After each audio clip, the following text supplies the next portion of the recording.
Where does the switch come from? The overdrive.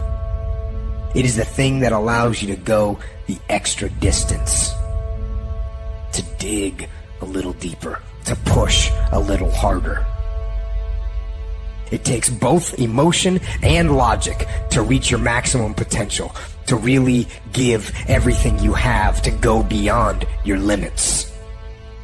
Because emotion and logic will both reach their limitations. And when one fails, you need to rely on the other.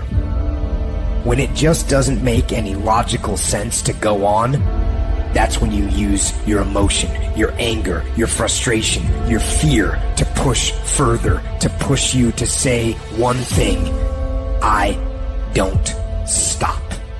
When your feelings are screaming that you have had enough, when you think you are going to break emotionally, override that emotion with concrete logic and willpower that says one thing: I don't stop.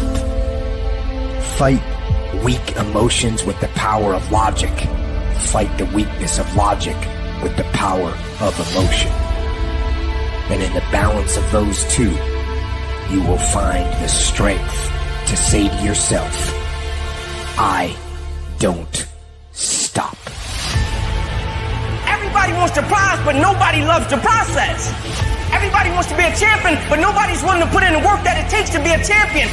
Everybody wants to hold up the trophy and say, man, I did it, but nobody's willing to put in the work that it takes to do it. I love the process. I love the thought of working for what I want. And I firmly believe you're never supposed to wish for it more than you're willing to work for it. Your expectations never supposed to exceed your effort. But a lot of people, they wish, and they're not willing to work. And the great thing about life has a funny way of testing all of us and seeing how bad we really want what it is that we say we want. When you work for something, it gives you a different type of attachment to it. The harder you work, the harder it is to surrender. That's why cats can give up so easy. They ain't got nothing invested. But when a cat work for something, like when a cat been sacrificed for something, well, you gonna have a cold day in hell before you take it from him. You can't be good and be a legend. You can't be great, really, and be a legend. You gotta be phenomenal. I want you to push for legend. It is the process of the grind that shapes you and forms you. It's not the game. You think you become a champion on the field? You don't. You become a champion when ain't nobody watching you. You're doing your own drills and your own way. You're doing what coach tell you to do, and you're doing your own stuff.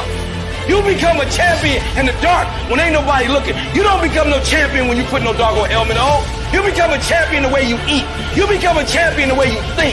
You become a champion in your grind. When nobody knows what you're doing. When you putting in those extra reps. When you watching those videos and you getting inspired. When you change your music. And you just get on stage and you shine. It's the process that makes you sweet.